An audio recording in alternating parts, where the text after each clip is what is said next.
Aujourd'hui, nous allons aborder un sujet délicat mais crucial, les signes avant-coureurs de la démence. Pourquoi est-il si important de repérer ces signes le plus tôt possible? Eh bien, même si notre corps a une capacité incroyable à se régénérer, la démence fait partie de ces maladies où une fois que les premiers stades sont dépassés, il n'y a plus de retour en arrière possible. La démence, en gros, c'est un déclin de nos fonctions mentales.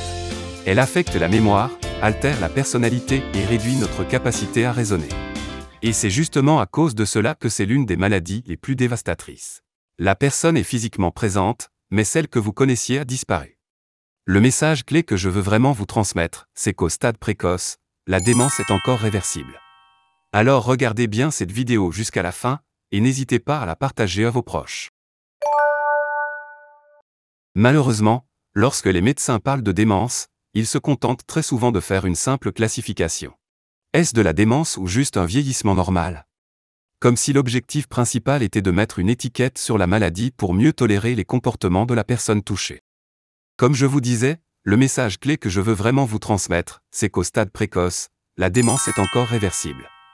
Mais pourquoi devient-elle si difficile à inverser dans les phases plus avancées? Tout simplement parce que pour réparer le cerveau, il faut que certaines fonctions cérébrales soient encore intactes. Tant qu'on a encore un minimum de fonctions cérébrales, on peut être motivé à agir, à faire de l'exercice, à adopter un mode de vie sain.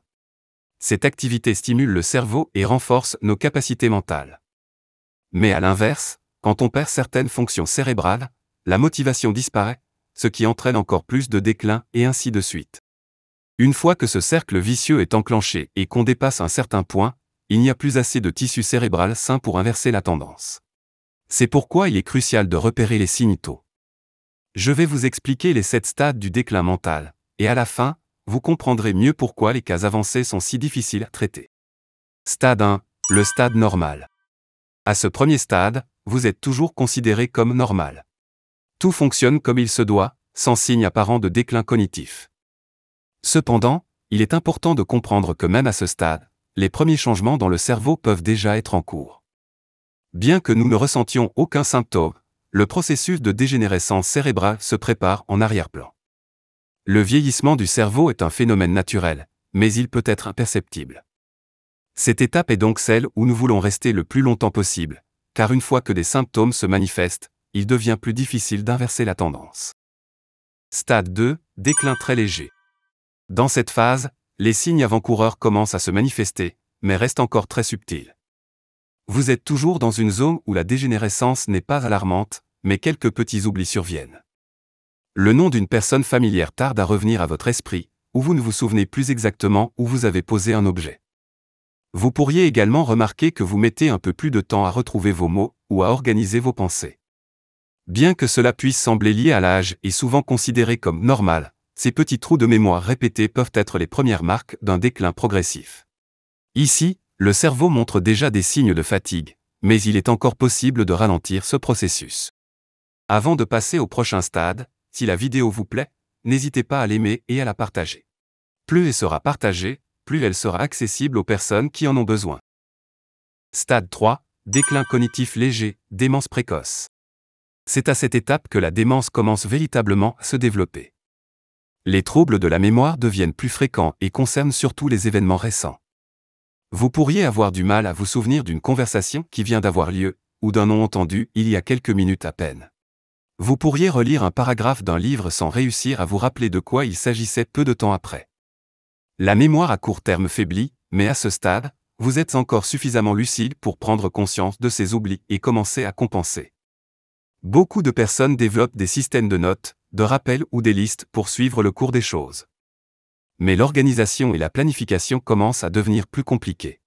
C'est un tournant important, car bien que les symptômes soient légers, la démence est bel et bien installée. Stade 4, déclin cognitif modéré. Ici, la régression s'accélère, et les oublis deviennent plus fréquents et plus graves. Vous pourriez maintenant avoir du mal à vous souvenir de ce que vous avez fait la veille, ou d'un événement qui vient pourtant de se produire. Les tâches quotidiennes, comme faire des calculs simples ou planifier des activités, deviennent de plus en plus difficiles à gérer sans aide extérieure. Par exemple, soustraire 700 peut devenir un véritable défi, et vous pourriez avoir du mal à organiser vos finances, à payer vos factures ou à gérer des tâches ménagères complexes.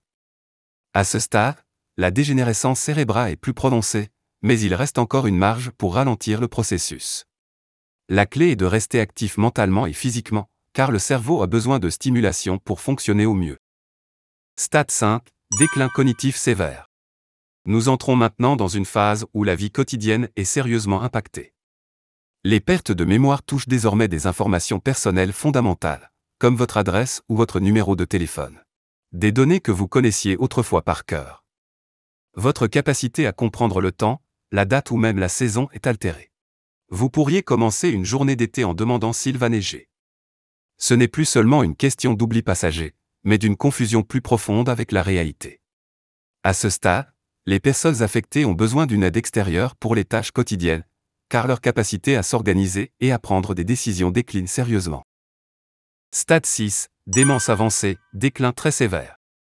C'est ici que le déclin cognitif devient extrême. La personne atteinte ne reconnaît plus les visages familiers, même celui de son conjoint ou de ses enfants. La vie devient extrêmement dépendante des autres, car les fonctions de base comme manger ou s'habiller ne peuvent plus être accomplies sans aide. Le jugement est totalement altéré, et les comportements deviennent imprévisibles. Les patients dans cette phase ont souvent besoin d'une surveillance permanente pour éviter les accidents ou les blessures. Leur capacité à naviguer dans leur propre environnement est réduite à néant, et des fugues ou errances sont fréquentes. Stade 7, détachement total. Cette dernière étape marque la perte presque totale de toute capacité cognitive. Les personnes touchées ne répondent plus aux stimuli extérieurs, elles ne reconnaissent plus leurs proches ni même elles-mêmes. La communication est impossible, elles peuvent prononcer des mots aléatoires sans sens. Ces personnes ne sont plus conscientes de leur environnement ou de leur état de santé. À ce stade, les fonctions corporelles comme la déglutition sont également affectées, et il devient difficile de les nourrir, même manuellement. Le déclin est irréversible, et la personne bien que physiquement présente, semble totalement absente. Chaque étape de ce déclin montre combien il est crucial de repérer les signes précoces. Dès les premières baisses d'endurance mentale, les troubles de la mémoire à court terme, ou les légers changements dans la posture et les mouvements, il est possible d'agir pour ralentir la progression de la démence. Le cerveau même en déclin peut encore être stimulé et protégé à travers des habitudes de vie saine, tant qu'il reste suffisamment de lucidité pour reconnaître les symptômes et agir en conséquence. Alors adoptez des habitudes saines pour retrouver une vie saine. Ensemble vieillissons mieux.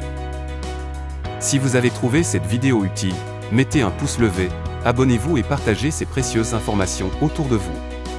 En attendant de vous retrouver avec d'autres conseils pour mieux vieillir, prenez soin de vous et restez en bonne santé.